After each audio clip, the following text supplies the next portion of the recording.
alárakùnrin kan mẹ́yẹ dání ẹyẹ tó wá mú dání ẹyẹ ń wá ní mo fẹ́ bọ́ sọ̀rọ̀ mẹ́ta.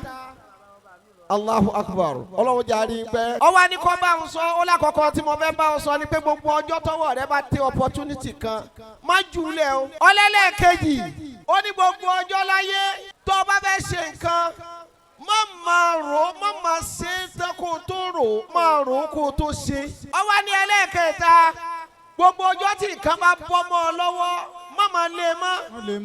Torí tó bọ́ mọ́ ọ lọ́wọ́ tó o bá ń lé ìgbésí ayé rẹ lè parí síbẹ̀. Ẹyẹ yìí wá ní arákùnrin ara ń ro mí bó ṣe dì mí mú dákun mo fẹ́ kó jù mí lẹ̀ kí n na pa díẹ̀ toró tún kọ̀rọ̀ mẹ́ta tí mo fẹ́ bọ́ sọ. Nígbà tí ó ju ẹyẹ lẹ̀ ẹyẹ yìí wá fò káàkiri ó wá bà sórí igi ọlọ́rọ̀ mẹ́ta tó wí ń kọ́ ó nígbà tó gan ni. Ó ní mo ti sọ fún apẹ́njọ́ tó wà rẹ bá ti opportunity kan má jù lẹ̀ èmi lọ opportunity náà ó sì ti jù mí lẹ̀. Ó lẹ́lẹ́kejì